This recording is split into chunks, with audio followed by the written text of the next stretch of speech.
Hello, welcome to part second of the Song of a Dream by Sarojini Naidu. Hope you remember in the first part we have discussed the first stanza of the poem.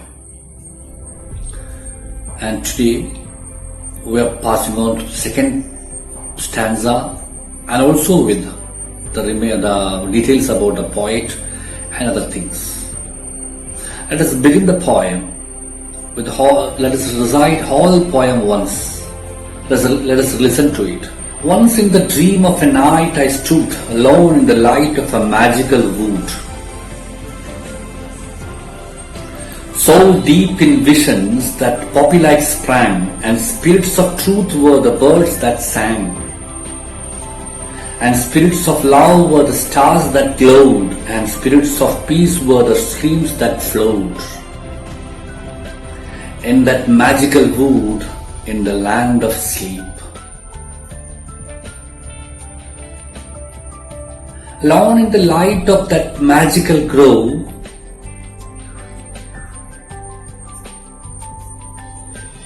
I felt the stars of the spirits of love gather and gleam round my delicate youth. And I heard the song of the spirits of truth. To quench my longing I bent low by the streams of the spirits of peace that flow.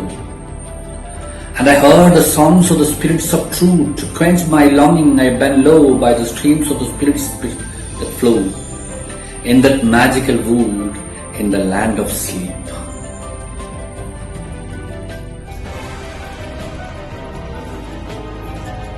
By Sarojini Naidu.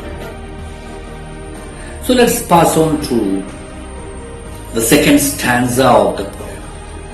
I have just read the stanza, and let us see and read once again and go in detail what does it mean, what all things she tried to communicate through this poem. Be with me. Thank you.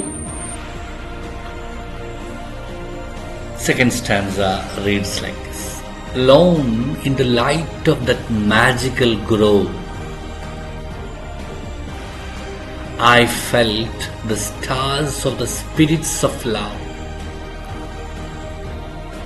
So the poet is feeling the stars of the spirits of love gather and gleam round me, my delicate youth. And I heard the song of the spirits of truth. To quench my longing, I bent me low by the streams of the spirits of peace that flow in that magical wood in the land of sleep. So here we are again, we have to explain it. In the first stanza, the poet doesn't feel it, but she says that when she wants to live in a land where there is peace, truth and love. And here in this stanza, poet is feeling alone. Alone means alone. In the light of that magical grove, I felt means either by touching, seeing or sensing or smelling, or either by touch, smell or vision or taste. I felt the stars of the spirits of love. The poet feels gather and gleam round my delicate youth. Regarding gleam I told shining. These stars gather round me on my delicate youth. Delicate poet is in her younger age and she feels that one. This is gleaming round me. And I heard, first she feels, and I heard the song of the spirits of truth. I heard the song of the spirits of truth. So the bird's song was the truth. And she hears that, to quench my longing, I bend me low. To quench my, really that quenching thirst on. Here, to quench my longing, I bend me low. Poet herself bent down by the streams of the spirits of peace. And the previous line she told that the peace is in the spring. And so she quenched her thirst, her longing from the stream. And that is flowing in that magical wood in the land of sleep. So in the first stanza, she doesn't experience that truth, love and peace. But in the second stanza, in that magical grove, in that magical wood, she experiences it. She enjoys it. She feels it. And this is the second stanza. In the second stanza, we see the poet recognizes, identifies the abstract ideas. I told in the beginning itself, the ideas like love, peace and truth are very abstract. Amurtamanava. No shape, no size, no color. These abstract ideas of love, truth and peace through her senses. What are the senses? Eye, ear, tongue, mouth and skin. 5 sense organs. With these 5 sense organs, she experiences it. In her dream, the stars are the embodiment of the spirits of love that gather a gleam round her delicate youth.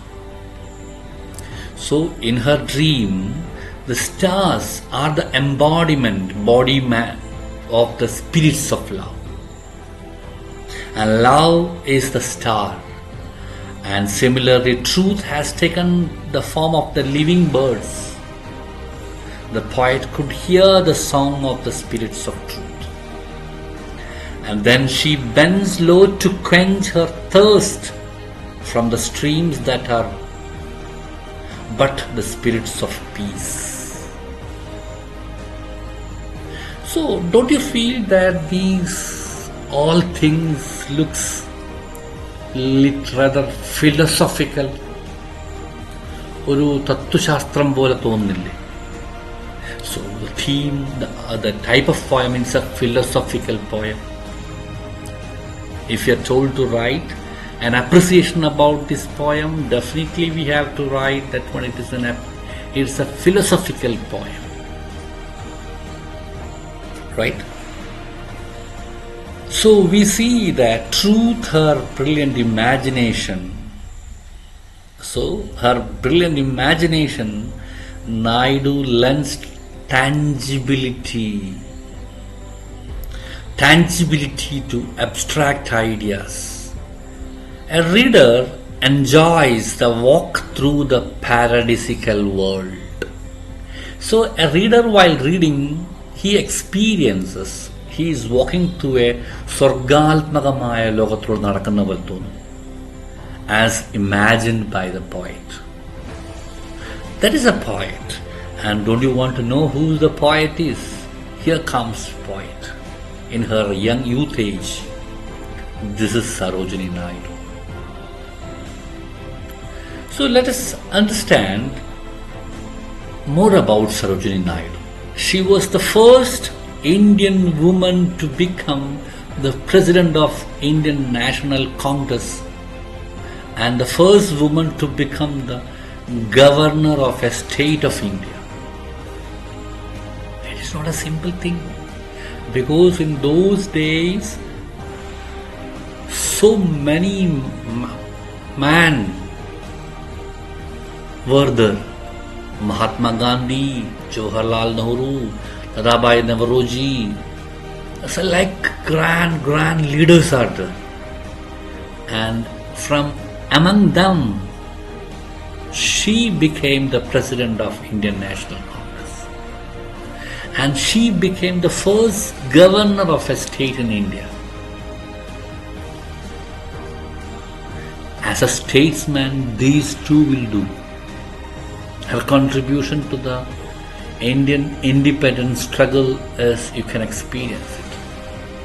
And Sarojini Naidu was a distinguished poet, a renowned freedom fighter, and one of the great orators of her time. What is orator?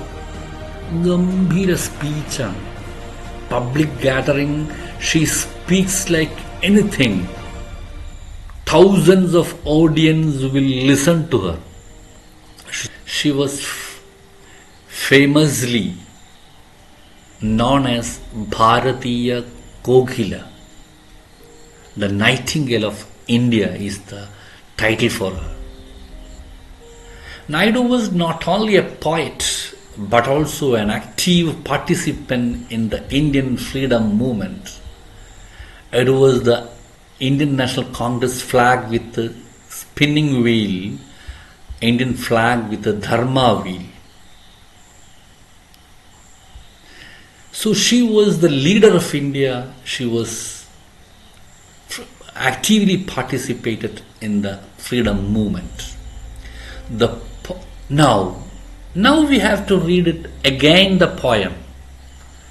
Before that one, we thought that one, this poem is about a poet's dream about a country. Now just read the poem once again.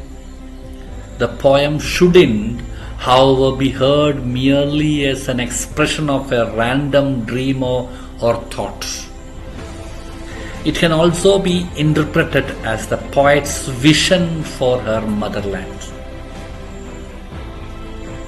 Such a woman, such a poet, such a statesman will have a vision regarding her motherland. And it is a time of pre-independence. സ്വാതന്ത്ര്യത്തിന് മുമ്പുള്ള വരികളാണ്. So she had dream about motherland, India, Bharata. In 1905, that is before independence, when the poem first appeared in the collection of song and poem published by the Golden Threshold, India was a British colony. That time she has a dream about our India, which must be therefore the place imagined in the poem can also be described as Naidu's vision of India. Therefore, the place imagined, magical wood, in the poem can also be described as Naidu's vision of India. Naiduവിൻ്റെ സ്വപ്നലോകമാണ് India. She wants to dwell, she wants to live in an India that is ruled by the ideals of love, peace and truth, and that is free from hatred, ശത്രുതയിൽ നിന്ന്, oppression, അടിച്ചമർത്തൽ, and violence, ahimsa. So she wanted to live in such a world. And this poem is highly philosophical and highly motivational. It is highly patriotic one. So my dear students, please read the lines once again and try to by heart these lines and give a tune to this line and to use this concept of this great poet. Try to make a new India through this poem. Thank you so much. Do the dream of Sarojini Naidu goes in tune with the present day India? Or this question can be reframed in such a fashion. Let us revisit and reflect part of the poem. Though you can see, discuss the relevance of Sarojini Naidu's dream in the present scenario, present context. And this is one task. Another one is you have to recite this poem, record it, and you have to send in the group. I repeat, you have to recite this poem after getting the meaning and the sense and the tune and the theme of the poem. I am requesting you to recite this poem in your own sound and record it in a mobile phone and send to me.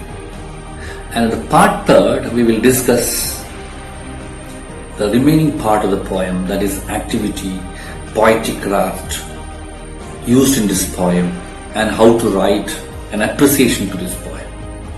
Okay? Until then, take care, stay home and be safe. Thank you.